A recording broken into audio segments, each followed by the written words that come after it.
guys, it's Kelly. Mari and I are back with another challenge layout, finally. Today's challenge is something that has been requested repeatedly for us, and it is to do a masculine page. Now, I will be honest and tell you that I don't do a lot of masculine pages lately because my son is a teenager, he doesn't like to have his picture taken, but, you know, I mean, that's just how it is.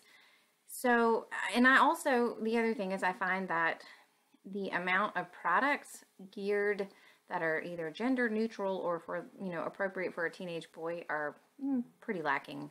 I don't do grunge, so, like some of the things that are either just too grungy or all video gamed or, whatever. So it's just, if I don't find product that I like and really want to use, it makes it very hard for me to be inspired because I do like to play with papers that I love and embellishments that inspire me. So one of the things that I do when I make a page for him is I use a lot of cut files. I find that I can make them, large like I have with this one. And they take up a lot of real estate, they add a lot of punch, and it leaves room for less embellishments. Now with this cut file, what I did is I went, I Googled this college's name. It's actually George Mason, but apparently the cool college kids call it Mason. And I found this.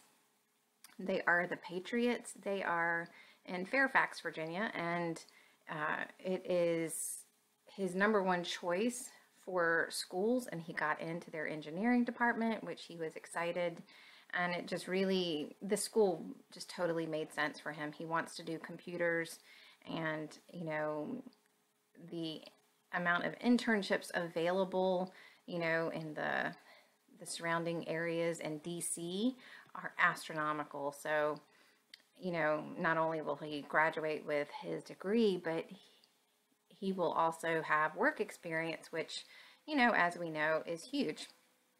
So anyway, I did not make you watch me backing all of the letters. I could have cut them out by playing with the files in Silhouette software, but I'll be honest with you, when I was cutting the letters out or the outline out of the white cardstock, I was having trouble. I wasn't having trouble with the black cardstock or the green paper or the yellow paper, but that white cardstock I was, and I just got so frustrated. I was over my Silhouette, so I just figured I would fussy cut the rest of the letters. So this, I have these two photos. They were taken of Patrick when he went in, to the room. They're waiting for their tour. And it was actually like the perfect day. There was only maybe 6 other kids that were touring that day, so it was a pretty private tour, so a lot of questions were answered, and they really were able to go into a lot of depth. And he enjoyed it, and he did love it as much as he hoped he would, and he has committed to going here, so we're excited. So I'm just taking the insides of these letters and I am gluing them back in. I am using my fine line bottle. I will link it below. You can find it at Hobby Lobby in the model car section, and also on Amazon. And I get the larger gauge, which is the smaller number. So don't let that fool you, and it's the yellow top. That has a bigger hole. And for me, I find that it gets clogged less and it's just easier to squeeze. So if you have arthritis in your hands or are weak, like I sprained my wrist last year pretty bad and had a hard time squeezing bottles and things like that, the larger gauge will definitely help. And the glue that I put in it is the Scotch Quick Dry adhesive. I just happen to like that. It's readily available, and I don't find that I have any issues with things not sticking as long as I put an adequate amount of glue down, and it doesn't really take a lot. So I'm fussy cutting a couple of stars out because I think that I am going to use these on the page, but I don't end up using them. I will say that with masculine pages, I find that I do use a lot of stars or shapes.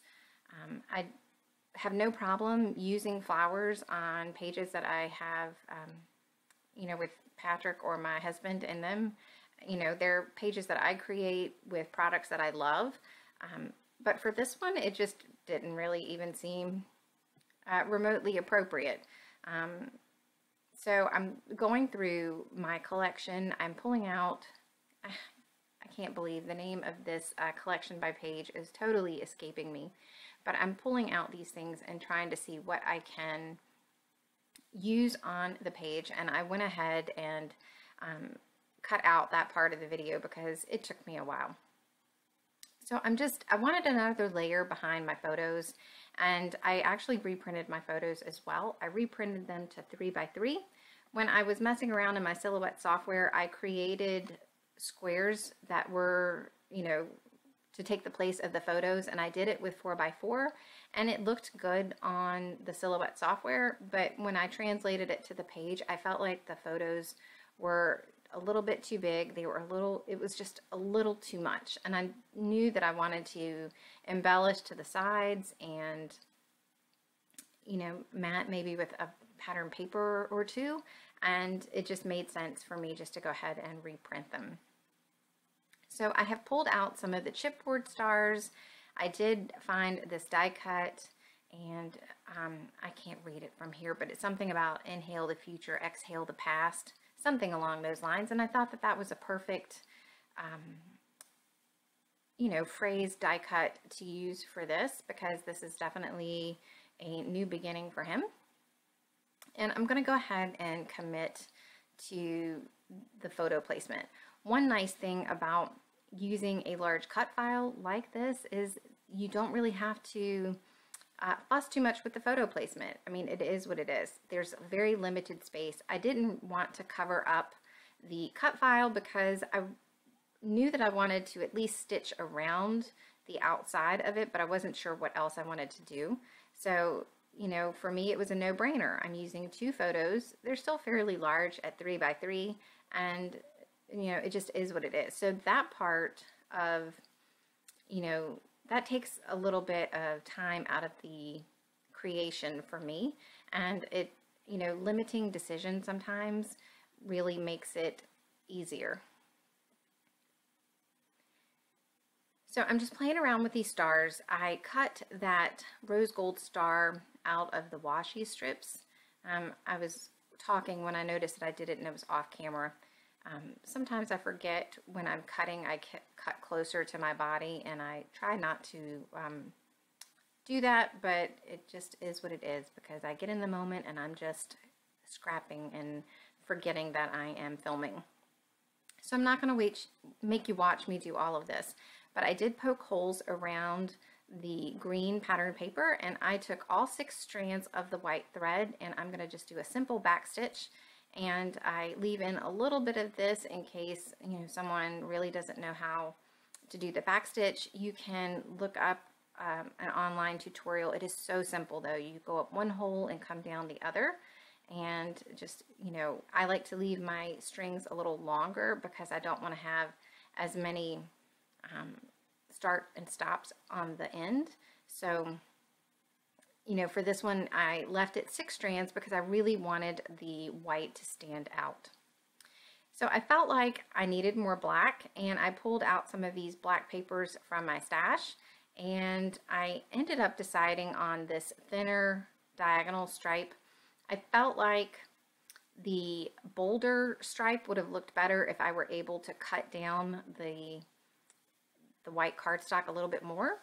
This is 11 3/4, I think, by 11 3/4, or just about there. I trimmed off a little bit off of each side. If I had thought about it, I would have made the Silhouette cut file a little bit smaller. But again, sometimes, you know, these things you don't know until you're actually creating the page. So I made what I had work because I certainly was not going to cut it out again.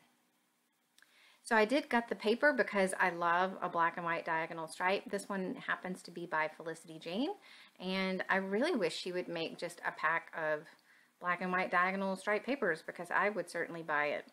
I find that it's just a great neutral, and it helped bring the black and the Patriots banner, and that just, it was what I felt like the layout needed. So this is pretty much it.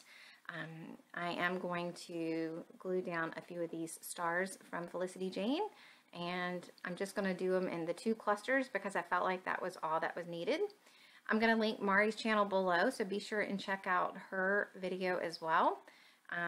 We had to take a break because pretty much of my schedule. She's been pretty busy too, but I'm glad to be back and hope to be back on a routine basis now that things are trying to somewhat settle down. So we'll see. We'll hope and keep our fingers crossed. So if there's something you want to see us do, leave it in the comments below. We love to hear your suggestions. We are always open to different things. And like I said earlier, be sure and check out her video as well. And I have some close-ups coming up at the end. Thanks so much for watching, and I hope you guys have a great day. Take care. Bye.